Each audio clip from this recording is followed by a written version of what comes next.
This is Alexander Thomas's public comment. And remember, before we get started, she's a sitting member of the town council. And it's not to poison the well here, but the only accurate way to characterize this is just a factless, complete and utter slander of you, the voter. Lay it on us, Alexandra. The budget has been cut over the past years when it went to town council repeatedly. So the increase that's proposed so far for this doesn't even begin let's to go undo. back. The Let's go budget back. has been cut over the past years when it went to town. No, the budget has never been cut. That's just false. That's not a fact. That's true. Council repeatedly. So the increase that's proposed so far for this doesn't even begin to undo the damage from the other budget decreases. The budget has never decreased, and what an unbelievable slander of you, the voter. You're the ones that are passing these budgets. These budgets literally cannot legally pass without a majority. It's not possible. And you're the ones approving or rejecting these budgets. What an unbelievable slander of the majority of people, of the majority of the electorate in this town. Which concerns me, because to be 155 out of 166 is disgusting. No. Slandering the majority of the electorate the way you're doing right now, that's disgusting. Presenting your case with presenting such a baseless fact pattern is disgusting.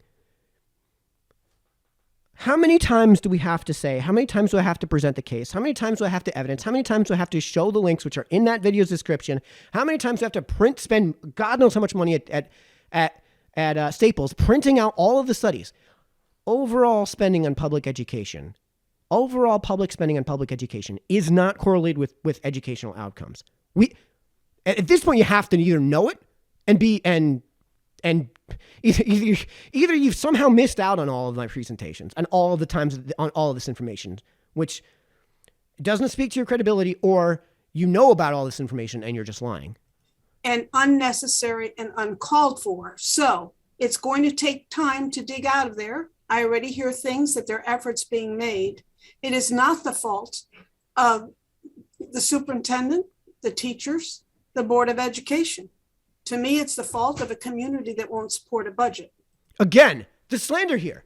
Using the word support, of course. They won't support the budget because they don't support education. We know what's being implied here. They didn't approve the budget that was proposed to them in the years that happened. What she's implying here as a sitting councilman is that there should be no oversight on the superintendent's proposals. That it should be ruled by dictate. In the United States of America, ruled by the diktat in terms of the development of the budget of the superintendent. Again, this is not a shot at Alicia. This is a shot at those who purvey the idea that these ideas that are completely facially opposed to every good thing upon which this town, state, and country were founded. If you want disgusting, this is disgusting. So I will do everything I can for you because I am on the town council now and I do want to help. And of course, we need facts. When it gets right down to it, we need facts.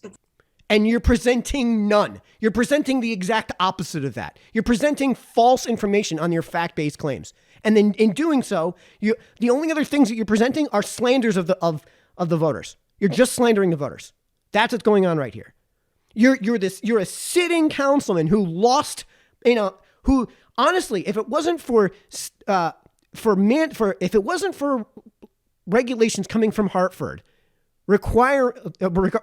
relating to minority party representation on the town council, she wouldn't have a seat. It'd be a one-party town if it wasn't for that. And quite frankly, even if that wasn't the case, even if the DTC was able to put forth candidates their own constituency that Democrats could actually vote for, and it was 50-50, I don't think this town would actually have approved by itself of those regulations coming in from Hartford regarding minority party representation. I don't think we would have.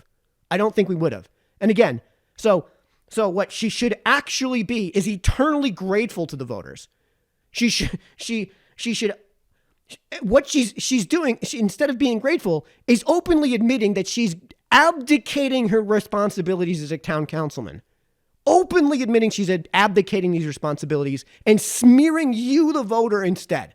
and saying you're the bad guy because she is going to abdicate her responsibilities in providing oversight, not just a blind rubber stamp, but oversight to this budget. There's a reason I have, over the years, proposed, admittedly facetiously, a $100 quadrillion Board of Education budget. Tell me why that's bad.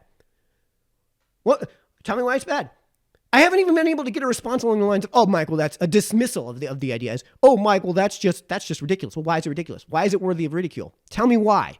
Tell me why. Because you know what I'm going to respond with? I'm going to respond with your own arguments. Oh, well, it shouldn't be $100 quadrillion because that's ridiculous.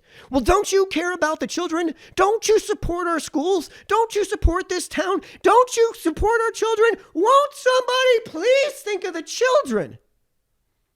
Again, this is just a naked slander of you, the voter.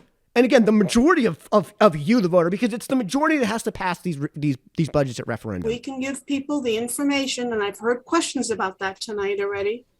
If we can give people the information they need, we can help them understand why the community must support our schools.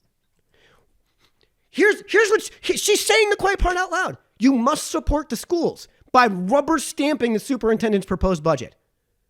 She's saying the way you're voting is, for those of you who can't afford the dollar, what's going to result in a tax increase, a tax hike from this budget, and it's going to if this gets approved.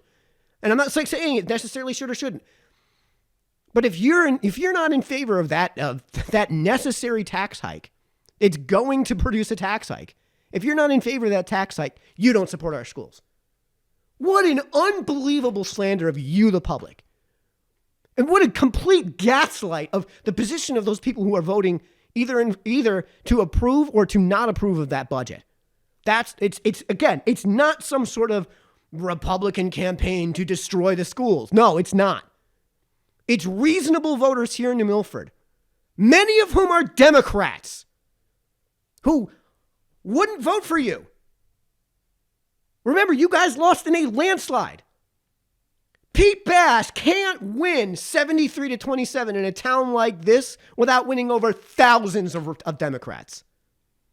Again, I'm going to keep pointing to that scoreboard because you guys are going to continue to slander this community. Efficiently. A zero budget is not doing it. What if there were no students left? What if, because of your slanders and this type of rhetoric, what if the entire parental body here in this town said, screw it, we're homeschooling? What if there was zero? What if there were zero students enrolled in New Milford Public Schools? Would you be willing to spend, would you be willing to have a zero budget then? This is not arguing on principle. This is arguing in obvious bad faith. Even close to zero is not doing it. These are COVID years we're dealing with. So many more painful things. And we all talk about the mental health of our students. And I know that we have federal money to help us with that. I had hoped the town would contribute even more. From the municipal side of the budget. Again, it just never ends. It never ends. It never ends. Again, this is your character she's going after. This is your character she's deriding.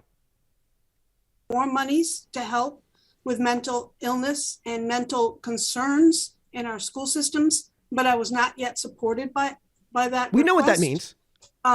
We know what that means. We know that you guys wanted to take that $7.9 million and just hand it off to the Board of Ed because you guys don't have a limiting principle. Why wouldn't you support a $100 quadrillion budget on the Board of Education side? Seriously, for everyone watching, if you run into somebody who's going to be spreading this slander, say, honestly, straight-faced, you propose a $100 quadrillion Board of Education budget. Just say it. Just say it and ask them if they'll support that. Ask them if they would approve at referendum a $100 quadrillion Board of Education budget. And if they say no, ask them why. But let's not forget our teachers and all the support staff who also need extra help. I think that what we've asked our teachers to do is well above and beyond. It always has been, and New Milford is not known for being teacher friendly. What a horrible slander. Not known for being teacher friendly. What does that even mean? Be honest tell me what that means.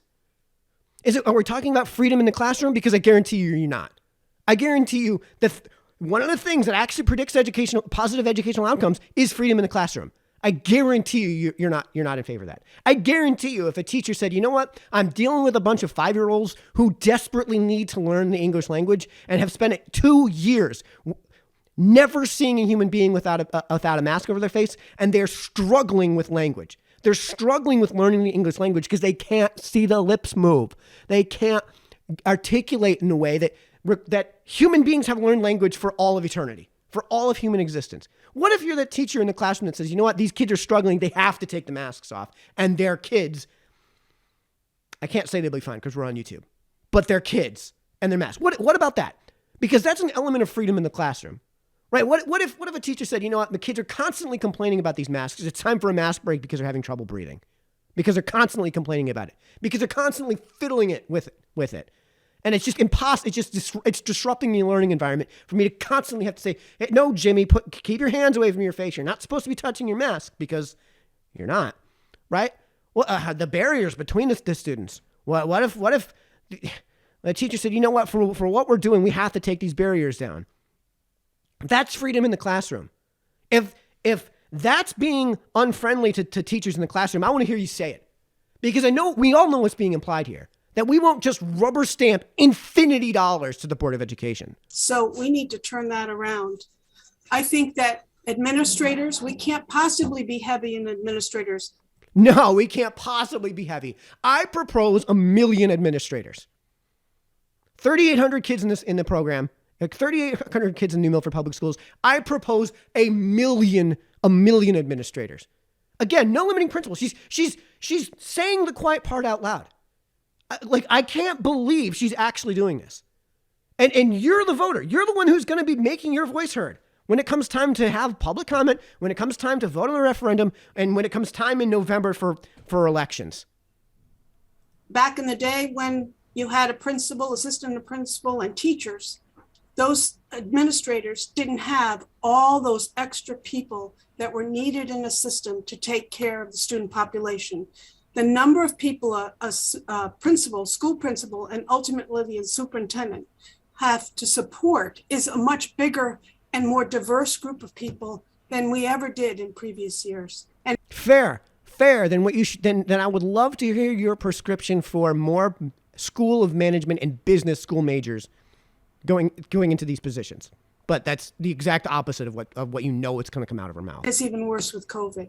So the more we can help our community get the information they need, and the more what you need, I need to hear from you too. What do you need? How can we help? And I'm with you in your struggle. I plan to listen to everything you all have to say and do what I can to support our kids and our families. Because which you know means a rubber New Milford stamp. Is our families. So we have to take care of them. And now that was my speech with a few questions, and I'll see you. What an unbelievable slander. This is a giant video of bold strategy, Cotton. Let's see if it pays off. Right? Like, what an unbelievable way to treat you, the voter. If you want disgusting, that's disgusting. If you want factless BS, then I mean, I don't know how else to characterize it. And again, this isn't necessarily a slander on Alexander Thomas, although I would say that what she said reflects more on her character than mine, right? Me commenting on what she said about you and how she's characterized you, the voter, that says a lot more about her character than mine. And speaking of which, your voice will be heard, at least by those who have ears and neurons firing and who aren't completely out of touch with you, the voting public, here in New Milford. The final budget hearings Tuesday night, and the deliberations and adoption are Wednesday.